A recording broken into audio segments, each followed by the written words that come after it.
Delegate from Virginia Beach, Delegate Miyares. Mr. Speaker, a point of personal privilege. Delegate has the floor. Mr. Speaker, yesterday when we were all busy to get out and get on our way after a very long day, this body took and passed HJR 30, designating November 7th as the Victims of Communism Memorial Day. And a lot of us were kind of anxious to get off the floor, maybe didn't give it the recognition it deserved, and maybe for some it didn't mean as much, but it meant a lot to me. I want to first thank Delegate Cole for advancing this resolution, and that wise old saying that those that do not understand history are doomed to repeat it. Unfortunately, there still remains this romantic notion on too many college campuses and in academia and in the media. In fact, a well-known presidential candidate even bragged about honeymooning over in the Soviet Union. The reality is that communism is indeed one of the two great evils of the 20th century. While one evil, blessedly, Nazism, has perished, for too many, communism still lives. Winston Churchill once said that the greatest vice of capitalism is the unequal sharing of wealth, but the greatest vice of communism is the equal sharing of misery. Make no doubt, while communism is wrapped up in very poetic words of equality, fraternity, the end of class consciousness, the reality is the road to the so-called workers' paradise always ends in the same dark cul-de-sac of tyranny everywhere it's been tried. The wise sage from Oxford, C.S. Lewis, once noted that of all tyrannies, a tyranny exercised for the good of its victims may be the most oppressive of all. Mr. Speaker, my family knows this. It bore the scars in Cuba because of communism. And the problem is, while there may be poetic ideals, at the end it crushes one of the most precious things that a human being can have, which is freedom.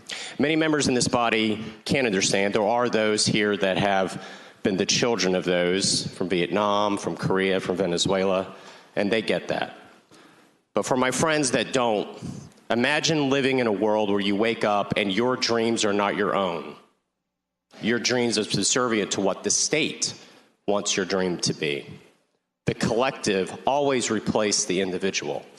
So you have a dream of being a doctor, but you're told you can't take those classes because the state needs you to actually work in a totally different field. My mother had dreams of being a doctor in Cuba and said, you can't take biology, you have to take classes in Marxist-Leninism. Imagine sending your kid off to school and instead of giving them a kiss and praying they have a good education, imagine instead their teacher is asking the child to let them know about counter-revolutionary activities.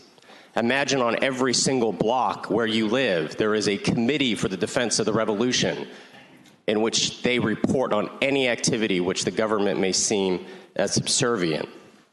I had the pleasure last year of meeting with an individual that will remain nameless who is a dissident in Cuba, who in the last hurricane, he had the temerity of hearing in some of the rural areas that they were having shortage of food and water, and he loaded up a truck and went out, and he was arrested.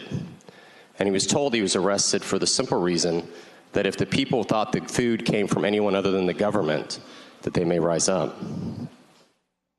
My uncle fled that country with nothing after being arrested because he didn't want to join a communist militia. And he told me it's an amazing thing once you have freedom and then you lose it. He landed in an airport in Europe, and he said he was penniless, he was homeless, but he had the one thing more precious than all the gold in the world, which is freedom.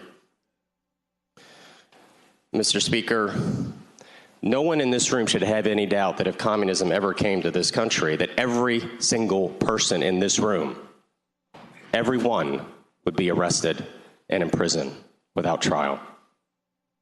In my office, I keep many things that are sentimental to me. I keep a photo of the old Capitol building to remind myself of Ronald Reagan's old adage that freedom is always one generation from extension. But probably one of the most precious is an editorial, framed editorial that my mother wrote on July of 2007 in the Richmond Times-Dispatch. They asked her to write some words about the Victims of Communism Memorial that was put in Washington, D.C., and these were her words. As much as communism strives to crush the human spirit, it also creates a thirst for freedom. This thirst is what led me to leave behind everything I knew to start a life in the United States. I came to this country as a scared, penniless 19-year-old kid with nothing but the clothes on my back and the hope that the United States really was a land of freedom. This country proved to be all I hoped for and more. Mr. Speaker, we take great pride in being the oldest continuing legislative body in the Western Hemisphere. And may we always remember with that comes great responsibility. And may we never equivocate in condemning the tyranny that denies the individuals of their dignity and their self-worth. So many people, as I've noted, that have been political prisoners of conscience have said that it's not the beatings, it's not the torture, it's not the lack of food when they're political prisoners. It's this deep, deep fear that they have been forgotten. And so I'd like to thank this body for not forgetting. Thank you.